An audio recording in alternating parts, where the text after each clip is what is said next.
Jeffrey Ogbar received his PhD in U.S. history with a minor in African American studies from the University of Indiana. Since he has taught at the University of Connecticut as the director of the Institute for the African American Studies. His new book, Hip Hop Revolution, The Culture and Politics of Rap, explores the affirmation of hip hop in the fight for authenticity. Please give a warm, round, welcoming applause for Mr. Jeffrey Ogbar. Thank you.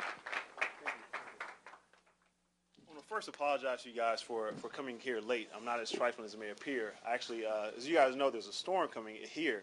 And coming in from Connecticut, the storm was terrible. The state shut everything down, so campus closed at 1:30 today, and they were expecting about 2 or 3 feet today in Connecticut. And so coming in from Manchester to New Haven automatically, typically takes about 45 minutes. It took me 3.5 hours. So I'm calling, and to make matters worse, as I was saying to the young lady, my windshield wipers got frozen and caked up with ice and actually stopped. So I'm like, going there with caked up ice on my car and everything, and trying to look out from the side and everything, and turning and kind of looking out. So it was a miserable, horrible drive, but I made it safe and sound. There were spin outs, accidents, and everything, so I'm like terrified, but made it. So I'm very, very happy that you guys persevered and are here, although the ordeal was nothing as terrible as it was up in Connecticut. But very, very happy to see so many people and familiar faces and faces I haven't seen in a long time. So thank you all for coming out. The book is a really fascinating examination. Of course, I would say very fascinating examination of hip hop. But it was a challenge for me, someone who's a fan of hip hop and someone who has seen hip hop grow, evolve, change, in many ways challenge how I feel about it. It's become in many ways very different from the hip hop that I knew growing up, the hip hop I listened to in high school and college and in grad school, in its commercial forms, very different in some ways. And one thing that's been constant, though, is hip-hop's quest for authenticity. Hip-hop has always been, from its earliest incarnations, concerned about keeping it real, about authenticity, about adhering to certain ideals that are either real or imagined, certain principles that make hip-hop hip-hop. And one of the elements of hip-hop that I found, not just the 4 elements, DJing, breakdancing, graffiti art, or what I miss? Rapping, there you go. I guess that's the most important part, right? MCing, but not just when I talk about the elements that I admire, but the sort of competitive spirit of hip hop is something I've always admired. Hip hop has been competitive from its earliest days, and so what has made simple tags into interlocking letters, bubble styles or wild styles and burners, and the complicated, the sort of abstract ways in which we kind of see graffiti art, it's evolved out of that competitive spirit. And when you look at DJing itself, DJing in its earliest incarnations didn't include scratching, mixing, backspinning, and so these things were added as hip-hop became more competitive. Lyrically, when you look at when you listen to lyrics of old school hip-hop, we find them very different from the sort of complicated lyrical style of someone like Pharoah Monch or Mosa Talib or many other MCs today I consider master lyricists. So hip-hop's competitive spirit has always pushed the art forward. But also content-wise, we found some interesting ways in which hip-hop artists have decide to push themselves forward, and some of that competitive spirit has been the one-upmanship of the bad man narrative. And some people might call it a bad niggers, but some people call it I think what we call now sort of just real nigga, which is a sort of extension of what anthropologists, linguists, folklorists call sort of bad nigger trope that emerges among urban working class African American males early in the 20th century. And so we find with hip hop this sort of quest for authenticity. Now look at this quest and how the quest takes us in very different ways. And I'll just say quickly, and I'll read a few things here. Those of us here who are familiar with the roots would say that the roots notion of being real in hip-hop is very different from what Young Jeezy may consider real in hip-hop. And Young Jeezy considers himself a real nigga in hip-hop. Mos Def has actually referred to himself and Talib Kweli as real niggas in hip-hop. However, their notions of realness is quite different.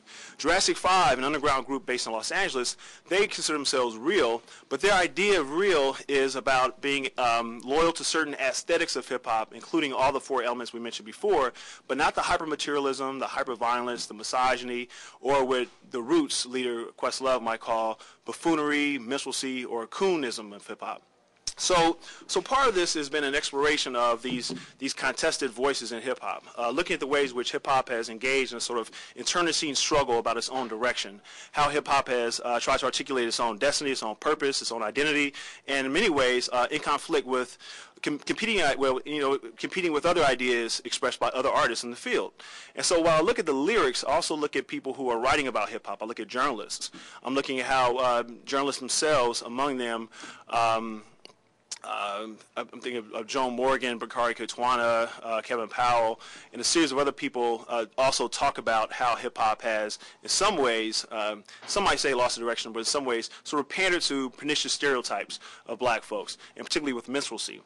The cover of it, I absolutely love the cover of this. And final thing, one of the things I try to do is engage not just the debates within hip-hop, including the folks I just named, and you guys are probably very familiar with some of these people just named, but also critics who are not part of the hip-hop generation, not part of that group of folks born between 1965 and 1981 as articulated by Bakari Kitwana. I would extend that generation that date a little even after 81, people born.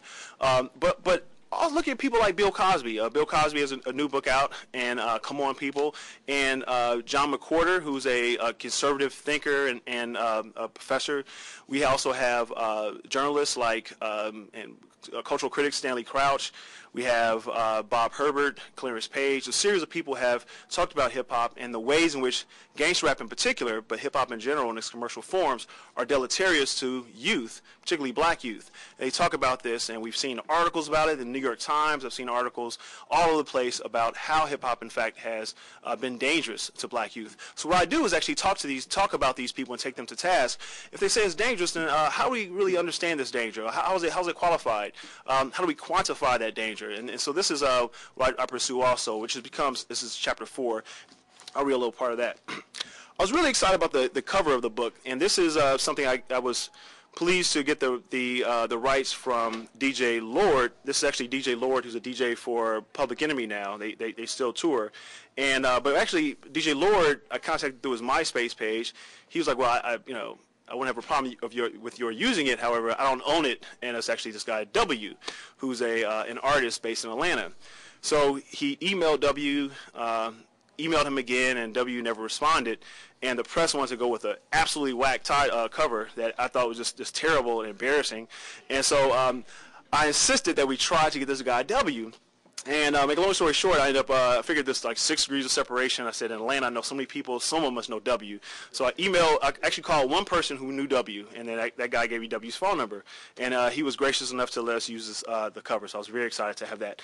And what this does is actually represent what the book is about in so many ways. The contest over hip-hop, the competing images, but also the competing, the various sources of influence in the earliest years of hip-hop. We have here, at the centerpiece, DJ Lord himself, who signifies the famous pose from Malcolm X with the assault rifle peering through the window. And instead of an assault rifle here, his weapon of choice is a turntable. So as a turntablist, the person who's at the center, who's ground zero when hip-hop emerges, the DJ, he's there. And the turntable is not just an instrument of playing music, but becomes an instrument of creating music through backspinning and such, and scratching. And so we have him front and center, the DJ. But also we have, of course, a boombox. We have a sister with an afro right here, which is sort of reminiscent of the period where hip-hop emerges in the early 1970s. We also have a car, looks like a Rolls Royce, and this is in money, which is also signifying the sort of the hyper-materialism has always been with hip-hop. When we think of rappers of light, they talk about, we got Lincoln Continental, sunroof Cadillac, swim pool, all these different things. So this is there as well. And James Brown, who's very, very important to early hip-hop, and not only all the samples that came out in the 1980s, but also dance styles. And when you talk about DJ Kool Herc, first hip-hop DJ, he talks about how they actually sampled and played James Brown songs early on, long before they had sampling machines. And then Crazy Legs, famous breakdancer, b-boy, talks about they were influenced by James Brown's dance styles more than anything else outside of their own community. And then finally we have a sister right here, looks like a sort of somewhere from Africa carrying something on her head, and sort of suggests some roots beyond the United States that may have inflections in how we understand hip-hop. And then the idea of revolution and 2 stars is just in the red, looks kind of revolutionary, so I kind of like that whole thing. The first chapter begins with minstrelsy. And what I do is talk about the ways that hip-hop, in some form, is an extension of an old minstrel tradition. And this has been said by many journalists lately, but what also we have beyond just the sort of overt, most offensive styles of minstrelsy. And some people will say that the most obvious incarnations of minstrelsy now in hip-hop will be from some artists like